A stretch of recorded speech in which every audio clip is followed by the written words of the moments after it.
Yo, what's up everybody? Welcome to a Double Masters 2022 draft guide here on the Limited Level Ups YouTube channel.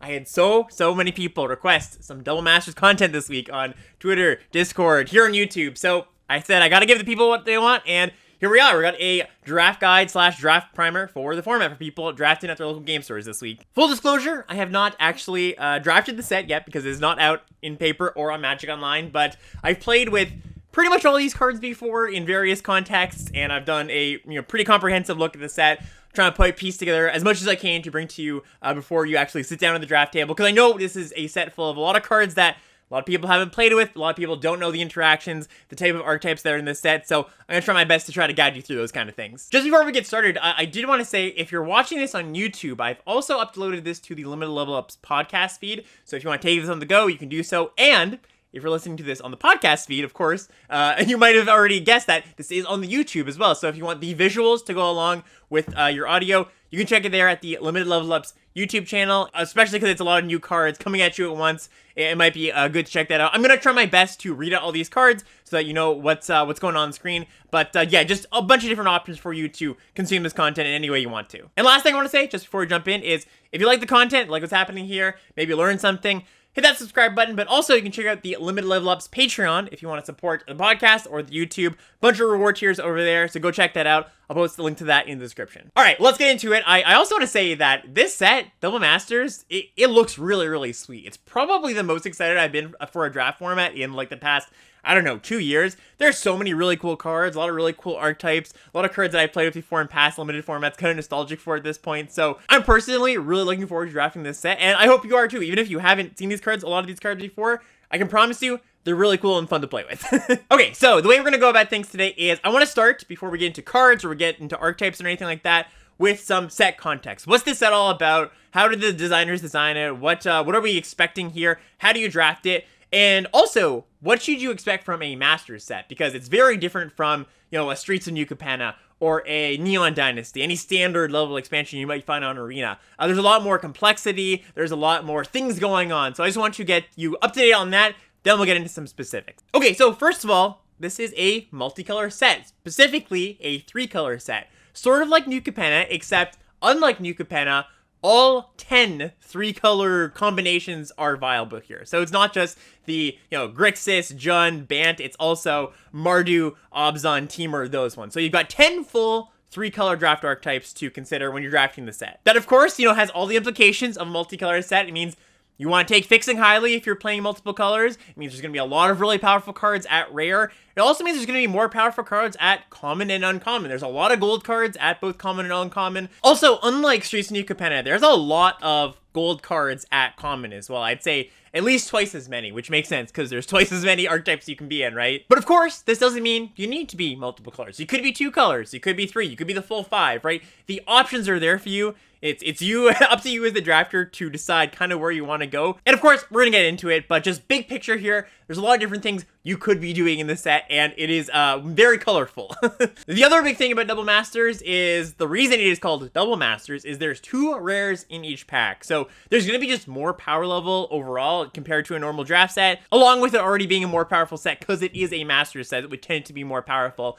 But since there are 2 rares in each pack, you get to take 2 cards for your first pick of each pack. So that means there's going to be 3 picks in the draft that you're going to be able to take 2 cards. Every pack that you open at the table, you'll take 2 cards from. So what does this mean strategy-wise, drafting 2 cards? Well, it just really means you have a lot of options, you have a lot of flexibility. What you could do is you could take 2 really good red cards. Maybe you open a red mythic and you pick up a good uncommon like a lightning bolt. And you're like, okay, my draft started with 2 great red cards, I can go down that red path. Or you could do something completely different. You could be like, I just want to take the 2 rares, right? Maybe those 2 rares aren't super overlapping. They're like, the 1 rare goes in the blink deck and 1 rare goes in the spells deck. And it's like, well, these cards don't directly play well together, but I'm sure I can find some synergies to make them play well together. Or you could just say, maybe I don't play them both, and I just end up taking 2 of them and seeing which of these paths is more open, the blink path or the spells path. So I don't think there's an optimal, there's no strategy that can say at the beginning of your pack, make sure you take 2 cards that go in the same deck, or spread out your options. Every pack and every draft is going to be different. You just kind of have to weigh, right? There's a lot of value in just taking those powerful cards no matter what, even if they don't play together.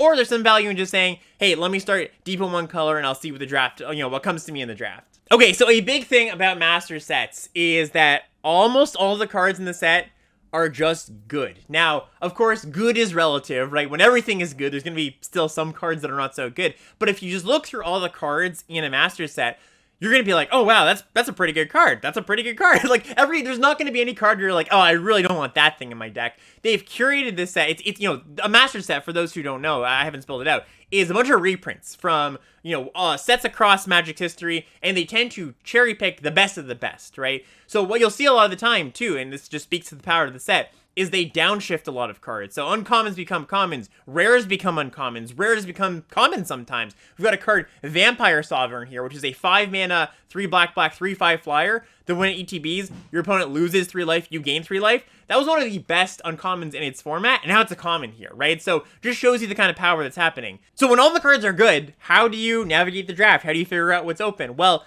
in a normal draft set, it's basically like, well, I see this is a good card and this one's not so good. I'll take the good one. Oh, the good blue cards keep coming to me? Well, I'll keep taking those because there's no good red cards or whatever.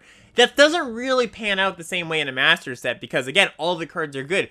So more often, the way you're going to be drafting is you take good cards, but synergy really, really matters, right? It really matters that your deck is doing something way more than in a normal draft set.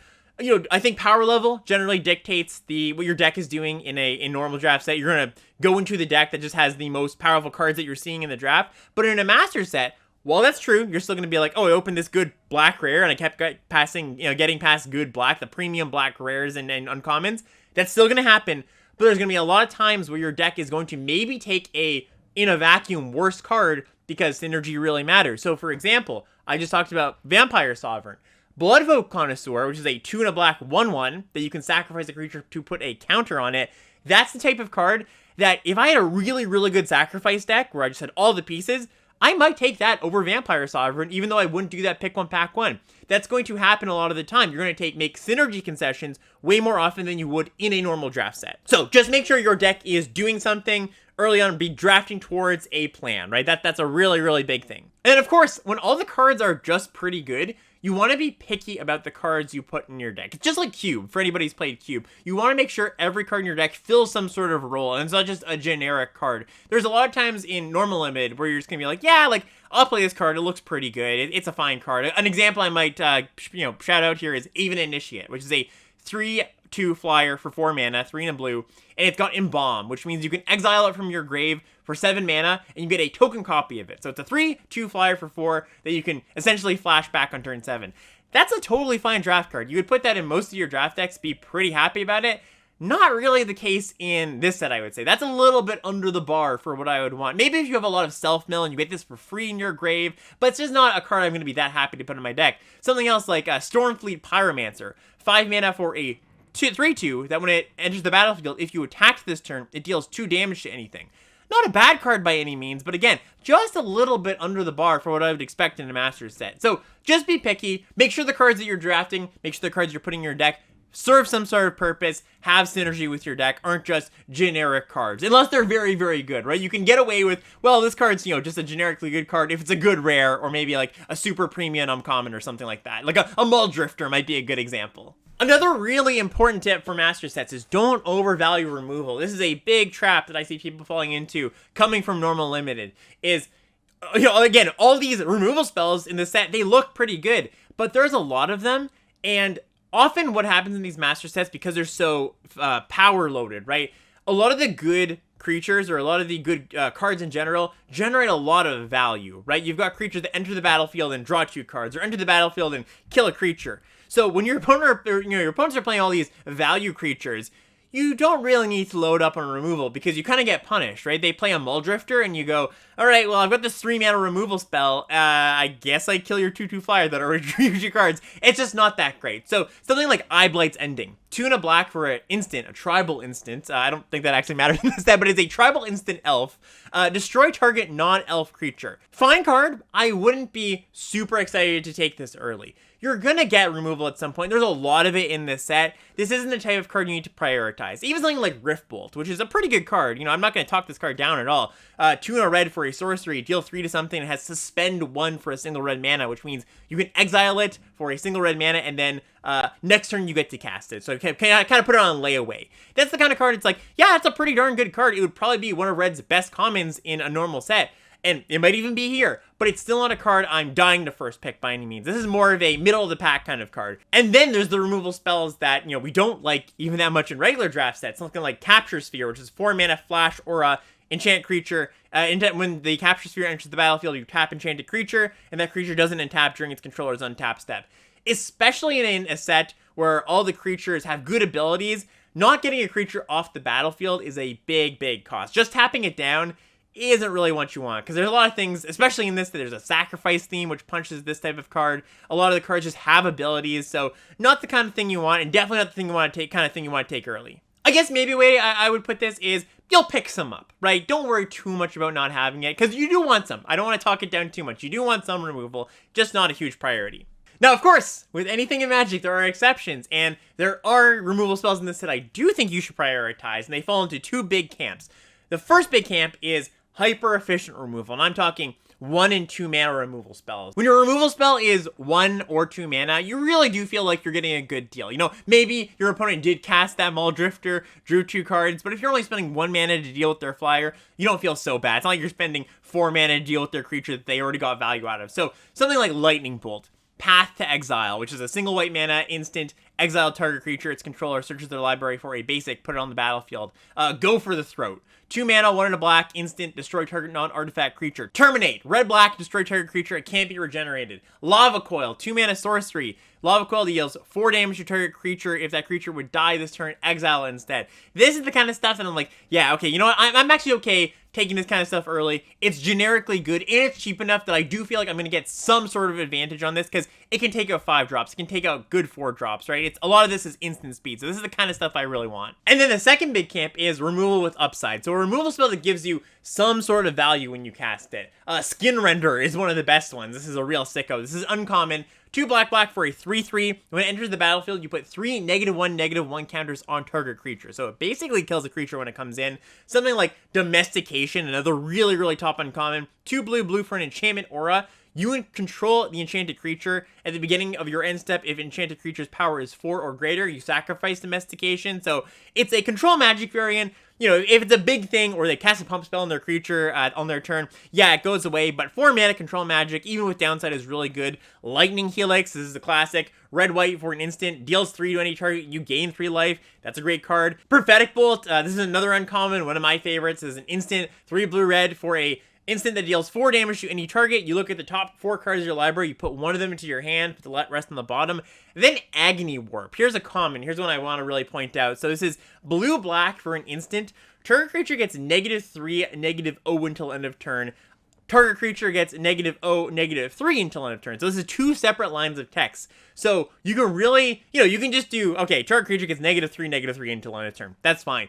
But you can also set up blowouts where you go, all right, my 3/3 attacks your 3/3, you block with your 3/3, I give -3 attack to your 1/3/3, so mine wins combat, and then -3 toughness to your other 3/3. So you get some nice 2-for-1 blowouts there. So these are the kind of removals, the removal with upside, you can get 2-for-1 potential, or gives you some sort of value on top.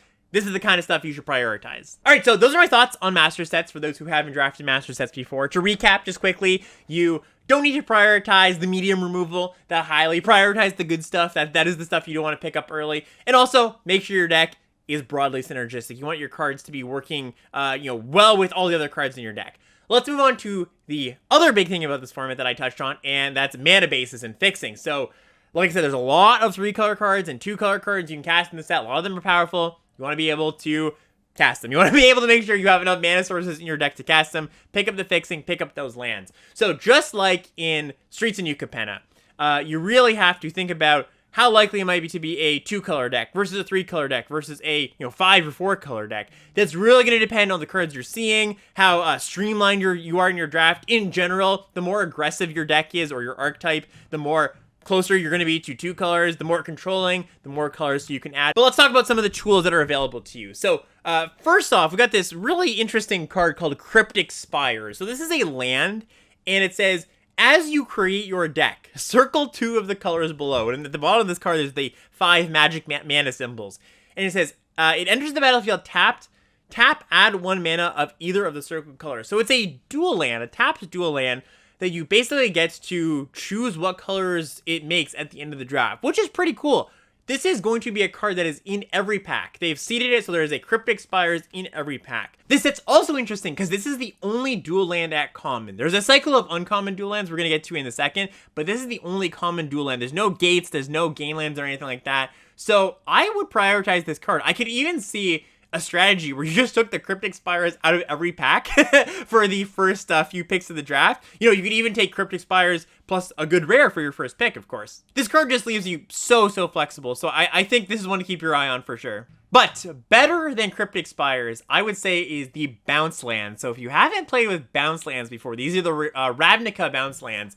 They're fantastic. So let me run this down for you. These are a cycle of uncommons in the set. Dimir Aqueduct, Simic Growth Chamber are 2 examples, and they say they enter the battlefield tap, and when it enters the battlefield, you return a land you control to your hand, and it taps for 2 colors at the same time. So, for example, the Simic Growth Chamber adds green and blue, so you got to pick up a land to be able to play it, but you're mana neutral, right? Because you're picking up a land, but you get to this adds 2. But the sneaky good thing about these lands, if you haven't played with them, is that they are card advantage, right? So imagine an opening hand where you've got a Simic Growth Chamber and a forest.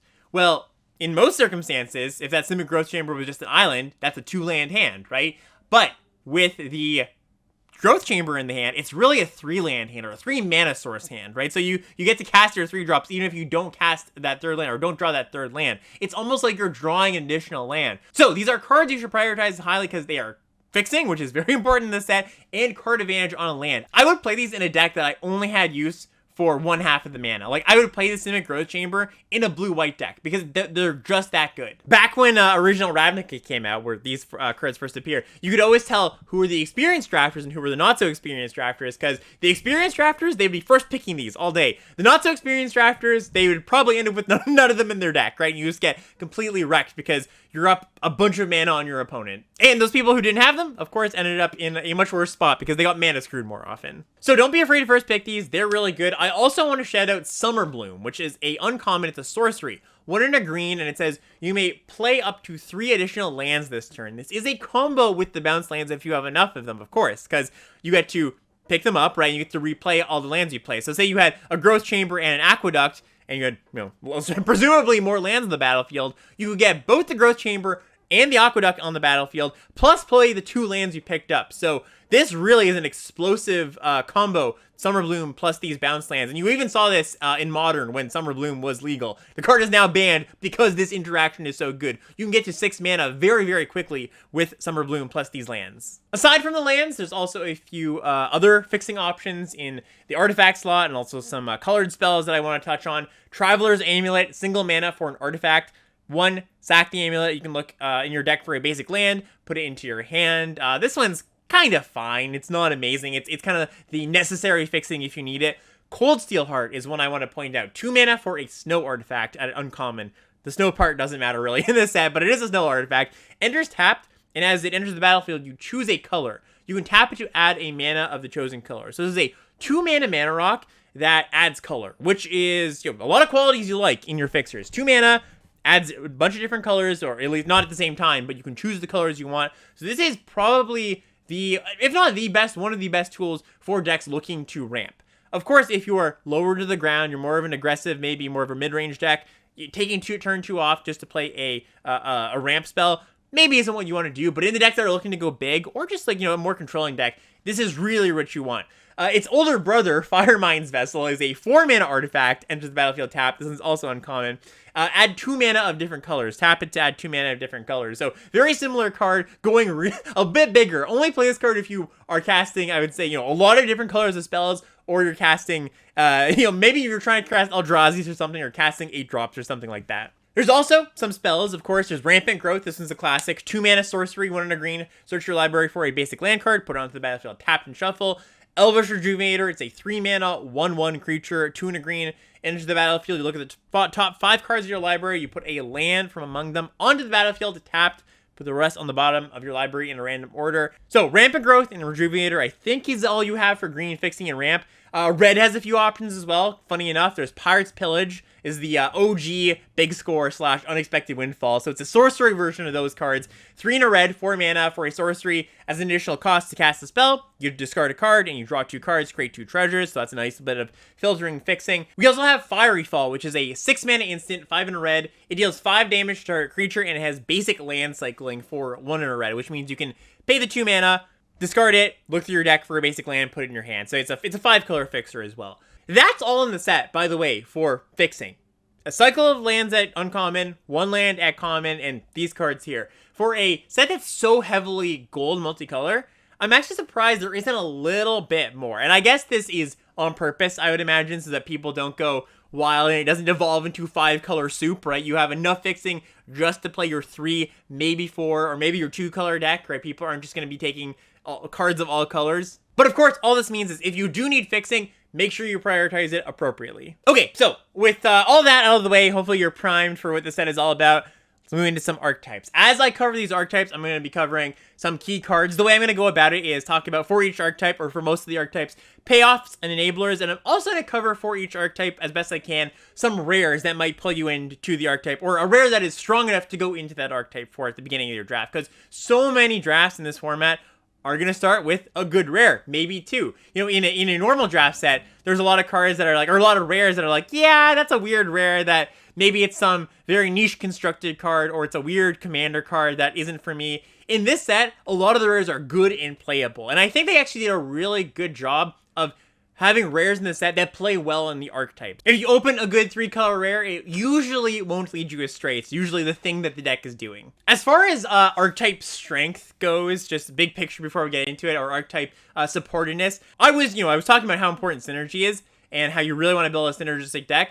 There's definitely archetypes in this set that are more supported or more synergistic or more linear than others. There are some that I think they kind of were like, yeah, it's kind of hard to fit all 10 archetypes in and have a very streamlined thing. It's kind of more generic. Like Ramp is kind of just a generic archetype, which is the Bant archetype and the Teamer archetype. And there's some Graveyard, like Grixis Graveyard, which is like, okay, I can see there's synergy there. We're gonna get to these and I'm gonna go into depth. But just as a primer, there are some archetypes, and these are the ones I'm going to cover first, that are definitely, you're a sacrifice deck, and I want all the good sacrifice fodder and the good sacrifice payoffs. And then there's some that aren't so much that. Also want to say that just like Streets of New Capenna, I think often you're going to start off your draft closer to 2 colors than not, and then add a 3rd color when you have a really good reason. Maybe you do open a 3-colored rare or get past the 3-colored rare, right? Especially if you're drafting, I'm going to repeat this again, an aggro deck, you really want to keep closer to 2 colors to keep your mana clean, make sure you don't need too many tap lands, you're not fiddling with your mana. Whereas if you're more of a controlling deck, maybe you have some good expensive rares, that's where you're going to branch more into 3 and 4 colors. Alright, our first deck here is Esper, white, black, blue, blink/flicker. So this is kind of a mid-rangey value deck. Maybe you can lean more tempo-y or more controlling, depending on the cards you have, the colors you're playing. But this is a deck that's just very simple, reusing enter the battlefield effects, and there's a lot of really good enter the battlefield effects in this set. A lot of the best limited commons and non-commons of all time have great enter the battlefield effects. I will point you to one, Muldrifter, which is an uncommon in the set. 4 and a blue, 5 mana for a 2/2 flyer. It enters the battlefield, you draw 2 cards, and it also has Evoke for 3 mana, which means if you pay the Evoke cost, it sacrifices itself when it enters. So really, it's got 2 modes, either a 5 mana 2/2 flyer that draws you 2 cards, or just a 3 mana draw 2 cards. So that's a great thing to blink. The aforementioned Skin Render, 2 black for a 3/3. When it enters the battlefield, you put 3 -1/-1 counters on your opponent's creature, or 1 creature, actually. I should note, it's not the opponent's creature, so you can't cast this into an empty board, and if your opponent has no creatures, you have to put the counters on your own creature. So just a little note there, don't get gotten by that, but that's a really good thing to blink. The first time you cast the Skin Render, your opponent feels terrible. They're like, well, my creature just died. If you ever blink this thing, it just feels like game over a lot of the time.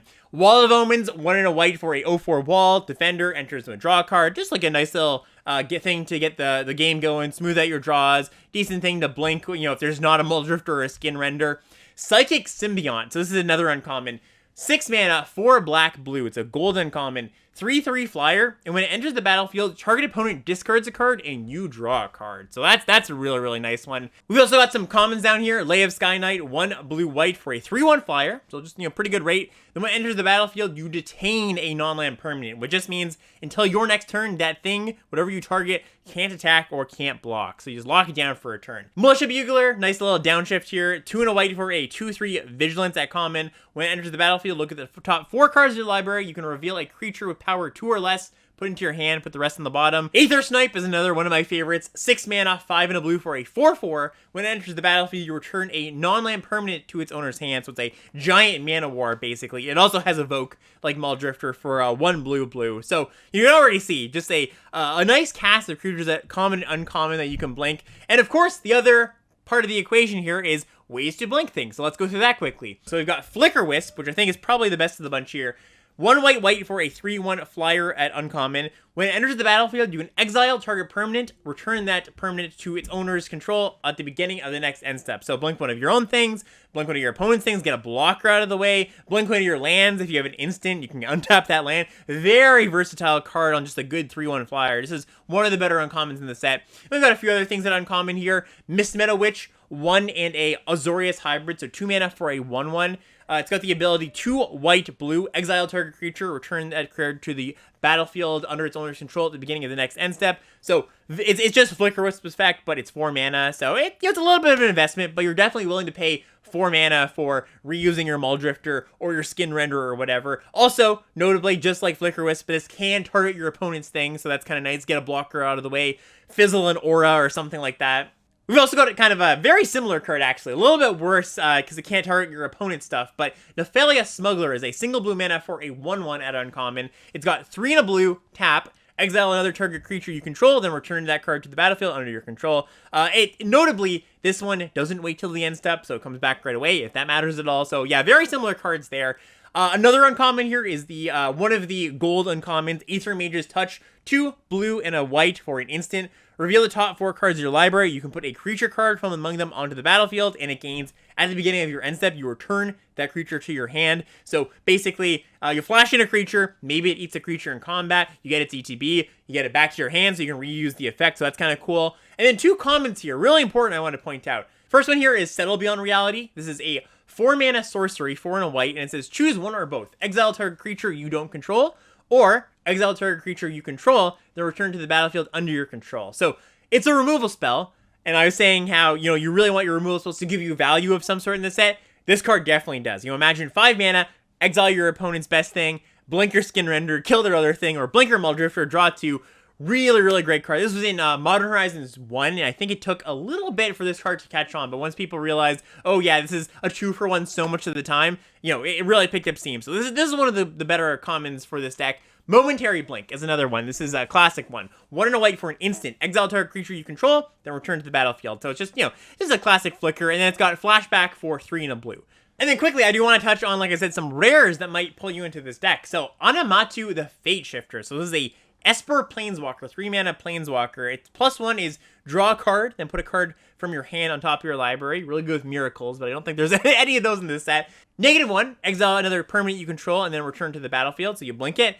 And then -6 is, a big ultimate. I don't even need to read this, but basically, it's a Planeswalker that blinks things and gives you a bit of looting potential. So it's a nice little engine card. Revlark's a pretty nice one. This is a 5 mana 4/3 flyer, and when it leaves the battlefield, up to 2 target creatures you control with power 2 or less come back from the graveyard, and it has Evoke for 6 mana. So you play it as a 5 mana 4/3 flyer. Just pretty decent. If this ever dies in combat or your opponent kills it, they're gonna have to kill a 4/3 flyer at some point. You get 2 things back from your graveyard. Those probably have good ETB effects, or you can just 6 mana evoke it, get those back right away. So a really nice card. Restoration Angel's another one. I'm sure a lot of people are familiar with this. 4 mana, 4/3 flash flyer. When it enters the battlefield, you can flicker something. Hostage Taker is a really good thing to flicker. This is 2 blue-black for a 2/3. When ETBs, you can exile an artifact or a creature, and then as long as you control the Hostage Taker, you can cast that thing, so you steal one of their things. If you ever get to blink this, blinking it once is absurd. Blinking it multiple times, you're going to run away at the game.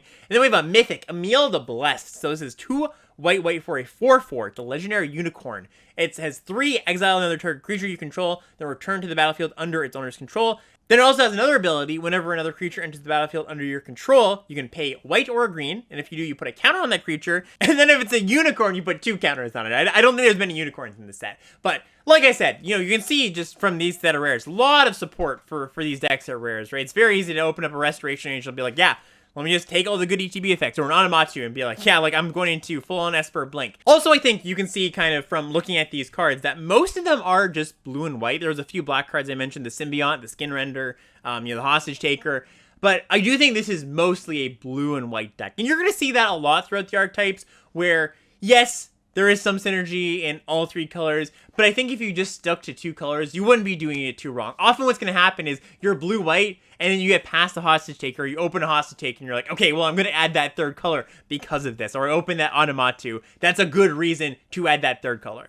Alright, next up we've got Jeskai blue, red, white spells / prowess. So, pretty classic archetype at this point. Most people know what this is all about. You got a bunch of cards that pay you off for casting spells and a bunch of good spells in your deck. I do think this is a deck that can go more controlling or more aggressive based on your payoffs. Like, if you have good rare payoffs, some good late game cards, I think there's a lot of room to be more of a controlling, cast removal spells, you burn spells and stuff kind of deck, draw some cards.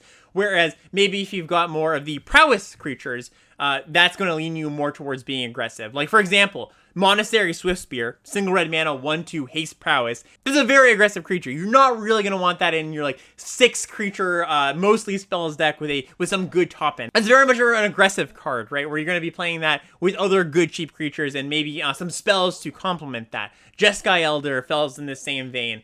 2 mana, 1/2 prowess. Whenever it deals combat damage to a player, you can draw a card if you discard a card, right? These cheap creatures that come down and then you cast some spells and you deal a bunch of damage. I want to point out here a few cards. 2 of them are common, one of them is an uncommon that I think are real standout cards here, especially if you are in the more aggressive style of this deck. So Bloodwater Entity, 3 mana, 1 blue-red for a 2/2 flyer with prowess. So already pretty good.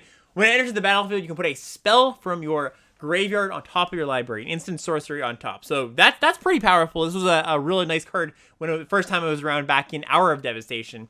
And then Ingenious Scob is another one. This is 3 mana, this is a common, 2 and a blue for a 2/3 prowess, and it's got blue, the Scob gets +1, -1 until end of turn. So kind of unassuming. It doesn't look like the most amazing card, but it's really difficult to block in the other parts of the game. Like, your opponent attacks you with this, and it's like, well, they've got 4 open mana, and I can't really afford to block with my 3/3 because they cast 1 spell and they eat my 3/3. So I guess I just take it, and then your opponent casts like, a burn spell. This gets bigger. They pay a blue mana. They pump it. They hit you for 4. So this is one of the ones I think is going to look not so great if you haven't played with it before, but it is quite a good card for this kind of deck. And then Misfire Adapt. This one's a banger too. 4 mana, 3 and a blue for a 3/3 uncommon with prowess. Whenever you cast a non-creature spell, target creature gains flying until end of turn. So all these cheap prowess creatures that you're buffing, send them to disguise, really deals a lot of damage out of nowhere. Then, of course, the other part of this deck is the spells you're putting in them. So let's talk about some spells you might want in these kind of decks. So decks with, spell payoffs or prowess particularly, really like spells that you can cast either twice or spells that don't cost mana, right? So something like a Stagger Shock is a really good example of this. So this is a 3 mana instant, uncommon, 2 and a red. It deals 2 damage to any targets and has Rebound, which means that you can cast it on your upkeep again. You get to cast it for free. It goes into exile once you cast it, comes back around. So on your turn, you get a free prowess trigger or a free, whatever is Young Pyromancer trigger. You get a free 1/1. And you also have all your mana untapped to cast more spells. Something like Riftbolt is also a really good example of this, where you suspend it on one turn, the next turn you untap, you get a free spell as far as your mana, untapped mana is concerned that turn. You get to trigger all your things that matter. Things with flashback, like Deep Analysis. This is a 4 mana draw spell, 4 mana draw 2. You've got flashback, 2 mana, 1 in a blue, pay 3 life. So you pay a little bit of life, but it's cheaper on the flashback. Getting to cast 2 spells, trigger your things twice is nice. Thought Scour is nice, just like a little cheap cantrip. Single blue mana, instant target player mills 2 cards, draw a card. Heroic Reinforcements is also another interesting one. So these spell decks, they really like creatures that are spells, really. Heroic Reinforcements, really powerful card. 2 white-red for a sorcery, an uncommon. You create 2 1/1 tokens, and then until end of turn, everything you control gets +1 and haste. Again, a lot of damage over out of nowhere. So you can really see how these are fitting together, how you're really just getting big bursts of damage. And then if we move to some of the rares, I think here's where, you know, some rares that you can maybe play a bit of a slower game with. So we've got Monastery Mentor. Maybe not this one in particular. This one's just a really good card. So this is a mythic 2 and a white for a 2/2 prowess. And whenever you cast a non-creature spell, you create a 1/1 white monk with prowess. So that just really goes off really quickly. Talran, the Sky Summoner, a little bit of a slower card, but you know, it's still pretty good. Again, this is where you might want to be maybe a bit of a slower blue controlling deck.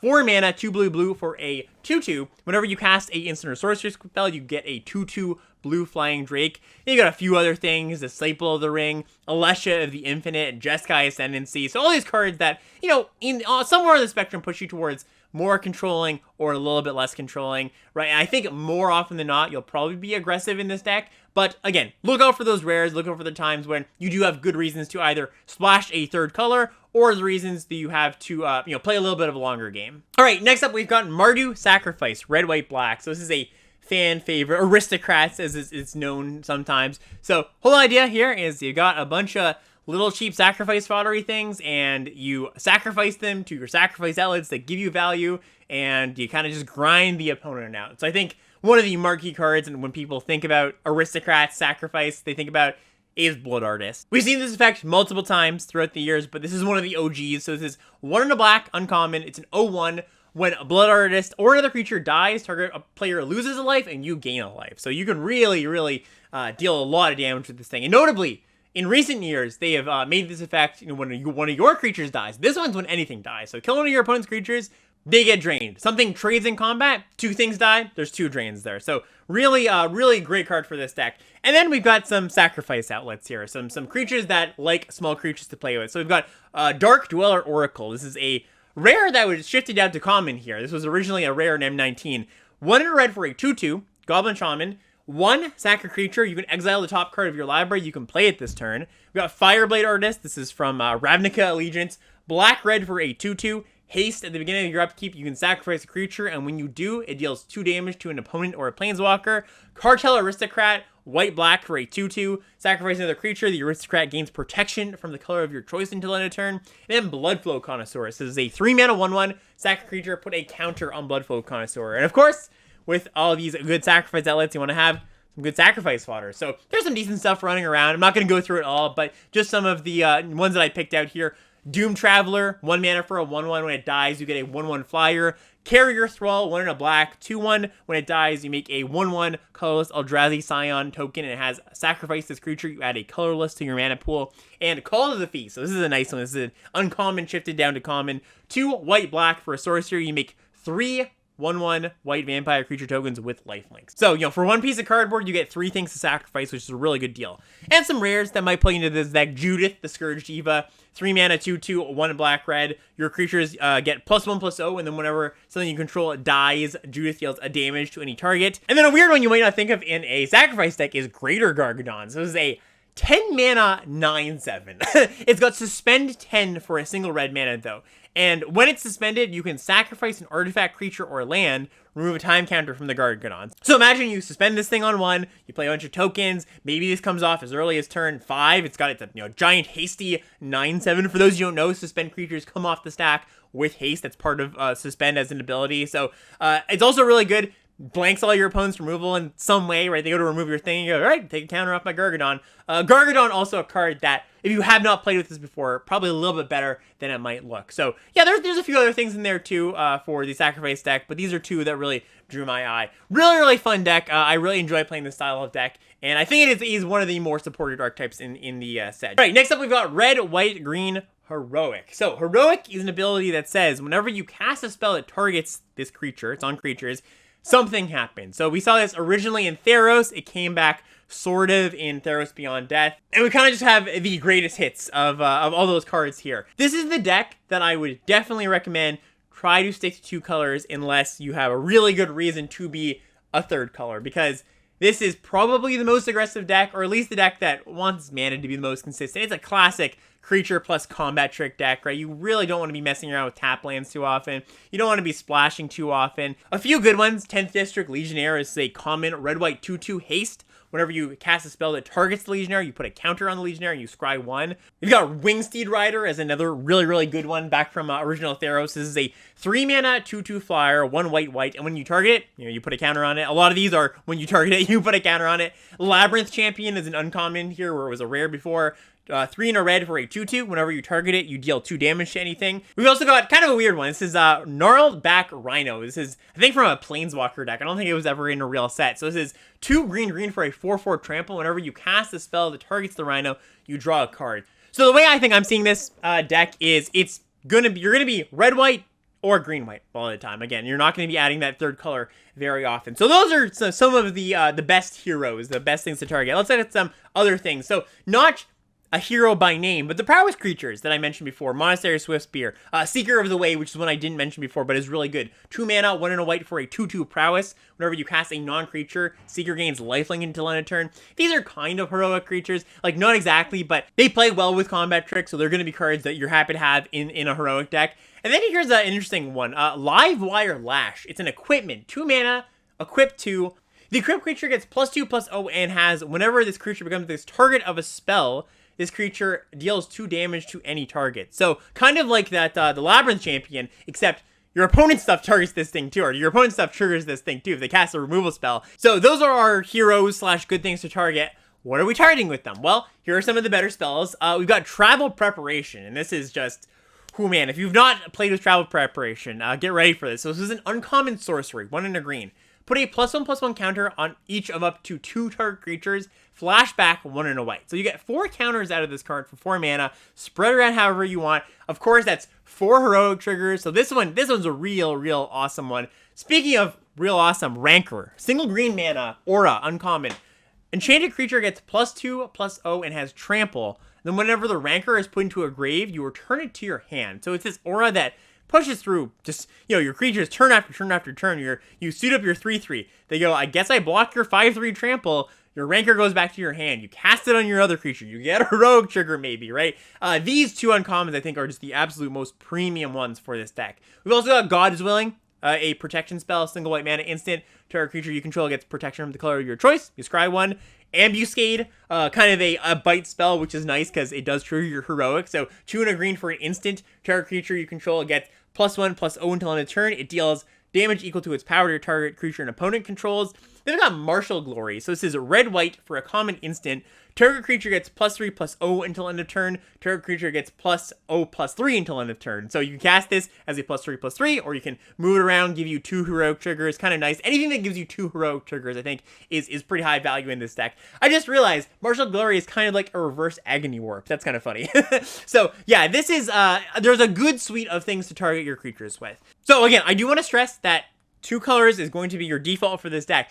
But there are 2 pretty interesting rares that if you pick up, I think is a pretty big incentive to add that 3rd color in. So Fiery Justice is kind of a messed up card. Red, white, green for a sorcery. It's a rare. It deals 5 damage as you choose, divided among any targets, and your opponent gains 5 life.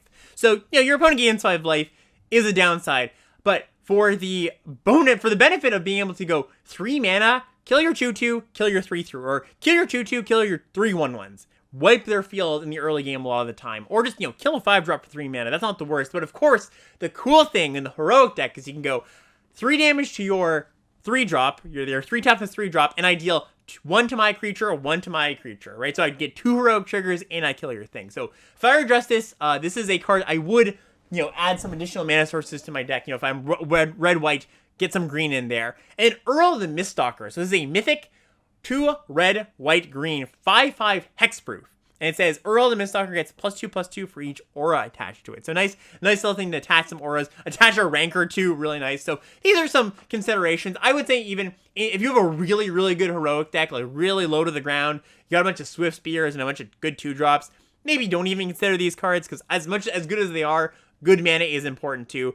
Then again, if you've got it for free, if you pick up enough dual lands for free at some point in the draft, yeah, you can make it work. All right, and kind of related to the last deck, we've got white, black, green, +1/+1 counters. So playing in a lot of the same space as the last deck, I think you're going to have a lot of overlap here. This is basically just a green-white counters deck. There's some black in there, but that's mostly from rares and, a few niche things. I'm viewing this more as just a green-white deck. And we've got a few really good payoffs. So we've got Conclave Mentor, 2 mana, 2/2, uncommon, green-white.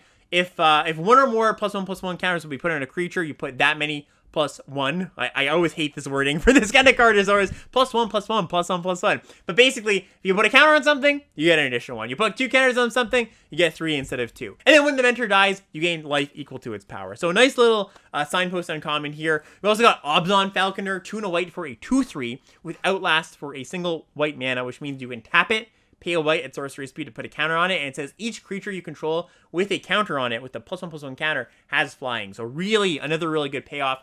Chronicler of Heroes, a nice little common here. 1 green-white for a 3/3. When it ETBs, you draw a card if you control a creature with a counter on it. I've got Travel Prep here again to enable all your stuff.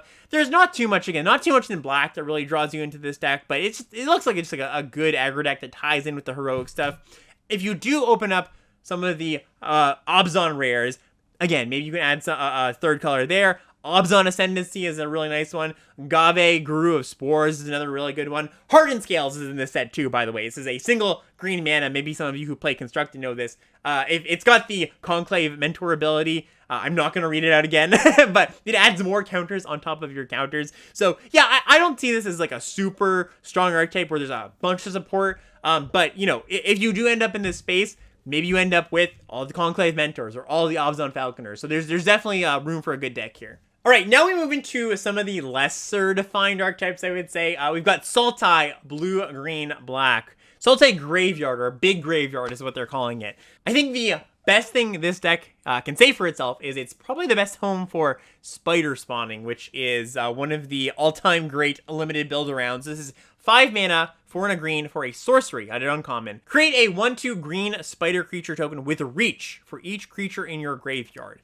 Flashback, 6 in a black. So if you haven't played with this card before, a bunch of 1/2 spiders are really, really hard to get through on the ground, or in the air too, because they have reach. And also, a bunch of 1/2 spiders kill your opponent pretty quickly, especially when you can flash it back, get another 7 spiders. So really, the way you want to build the spider spawning deck is you have self-mill, have a high creature count. That's actually pretty important. That's a point that's easy to gloss over. You still want to have 15, 16 creatures, so when you cast your spawning, you actually cast it for a lot.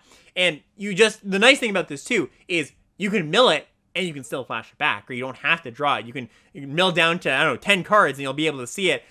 Spider spawning for 10 or something, that's often good enough to win the game. That's the biggest payoff I'm seeing at common and uncommon. There's a few incidental things, some flashback cards like Forbidden Alchemy, like Deep Analysis, like we mentioned before. But for the most part, it's kind of just a generic value deck. Some of the cards you might want to fill your graveyard, the 3 best ones I found here. Forbidden Alchemy, 2 and a blue for an instant. Look at the top 4 cards of your library, put one of them into your hand, the rest into your grave, and it has flashback for 6 in a black. Glowspore Shaman, black-green for a 3/1. When ETBs, you mill 3 cards and you put a land from your grave on top. You may. It's an option. You don't have to. And Grapple with the Past. It's a instant, 1 and a green. You mill 3 cards and you can return a creature or a land from your graveyard to your hand. So I actually think that if you played original Innistrad and you know how the spider spawning deck works there, it's not as wild here. It's kind of a bit more modest, where you have these big loops where you could actually cast spider spawning multiple times, even after you exiled it, after you flashed it back. So we're more just like doing it once, maybe doing it twice, right? You got a bit of self-mill in there. Aside from spider spawning, there are a few rares that do push you towards this early on. Muldrotha, the Gravetide, is probably the biggest one. This is a mythic 6 mana, 6/6 green, black, blue. During each of your turns, you can play a land and cast a permanent spell from each permanent type from your graveyard. So you can cast a creature, cast an enchantment. It's just a giant value engine. There's also the Mimeoplasm, which is 2 black, green, blue. When it enters the battlefield, you may exile 2 cards from your grave. If you do, it enters the battlefield as a copy of one and has counters equal to the power of the other one. So do things that kind of reward you for filling up your grave. Like I said, though, I don't think this is one of the more supported decks. More likely, you're going to be like, well, I'm kind of like this blue-green value pile, and I add some black in there at some point. Maybe I pick up a Muldrotha or a Spider Spawning. And speaking of decks that aren't really that fair, we've got Grixis Graveyards. This is like, I think they described it as mid-range graveyard. There's not a ton going on here synergy-wise. Like, it's got all the same things I was talking about with the last deck, with the Sultai Graveyard deck. there's nothing really synergistic aside from, yeah, maybe you're going to discard some cards and you get some cards in your grave to flashback.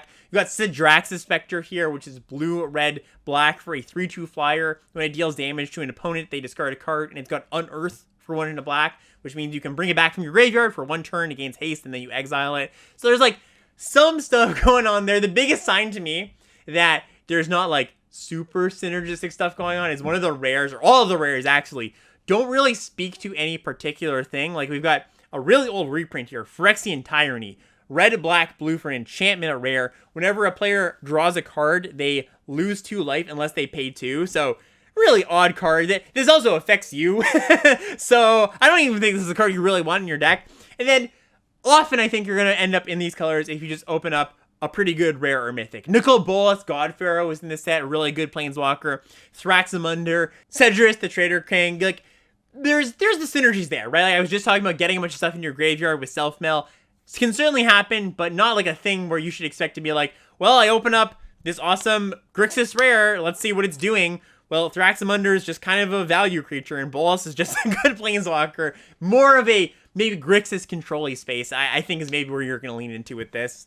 Next up here, I've kind of smushed 2 of these archetypes together. Blue, white, green, Bant, and blue, red, green, Temur. They're kind of doing a similar thing. WotC has called Bant Big Ramp and Temur Mid-Range Ramp. I don't know exactly like what the distinction there is, to be honest. Basically, these are blue-green base decks that are splish-splashy. I think that's the best way to describe it. We've got stuff like Coiling Oracle, which is a 2-mana 1/1 that ETBs. You look at the top card of your library. If it's a land, you put it on the battlefield. Otherwise, you put it in your hand. Really nice common. Some good uncommons here. Bounty of the Luxa, which is a draw engine. River Hoopu. This is a really, really awesome card from Hour of Devastation. A 1/3 flyer for a blue and a green. You can pay 3 blue, green to gain 2 life and draw a card. Nice little place to put a bunch of mana. Of course, you got those ramp spells I talked about earlier. Rampant Growth, Elvish Rejuvenator. And what are you ramping into? Well, if you really want to be ambitious, there are Eldrazi in this set, and I think that is a possibility if you pick up enough ramp. But the common thing you are ramping into is Annoyed Altasaur. This is a pretty good card. So 7 mana, 5 green, green for a 6/5 reach trample with Cascade. So Cascade just means when you cast this, you flip over cards from the top of your library until you hit a spell that's cheaper than this, a 6 or lower thing. You get to cast that thing for free. So getting it to cast a 6-drop thing that gets you another spell, maybe a few turns early, is a pretty good thing to ramp into. And of course, there's going to be a smattering of Bant and Temur and blue-green rares. You can pick up Hydroid Krasis in the set. We've got like stuff like Imperial Archangel, Intet the Dreamer. One thing I would note is when you're ramping, especially in a master set, really be careful about the thing you're ramping to. We've got Intet the Dreamer here, which is a 6-mana, 6/6 dragon that does something when it deals combat damage. This is kind of the kind of card I would actually maybe suggest shying away from. Your ramp targets, you really want to come down, give you value, or be something like Imperial Archangel, which is a big 8/5 Shroud Flyer, something that's hard to interact with, because one of the worst things that can happen is you ramp to your 6-mana dragon, and then your opponent goes, all right, 2 mana, go for the throat, kill that thing. And it's like, all right, well, I spent all this time and effort with my ramp spells, and I cast my big thing my big rare that I drafted, and I didn't get anything out of that. And because your opponents are going to have more good removal floating around in their deck than they would in a normal set, you kind of really want to make sure your expensive things actually, you're getting your bang for your buck. And then the last archetype here that is the least defined by far is Jund. They literally just called it Jund, which, for people who are not maybe familiar with this, the Magic terminology, Jund is the style of deck that is just it's kind of grindy, attrition-y, good value. Your creatures give you value. Your removal spells maybe give you some value. It's not really doing anything synergistically. Like, it's got some good cards. It's got Lavalanche, which is a one-sided field wipe. It's got Sprouting Thrynax, which is a 3/3 that dies into 3 1/1 tokens. But for the most part, this is like the most pile of good cards deck that you're ever going to see. Now, maybe you get all the Jund cards at the table, and you're very happy about that. You open up one of the good rares, and you're like, okay, let's go for this. I like Jund. Maybe you read Duke, and you gravitate towards that naturally.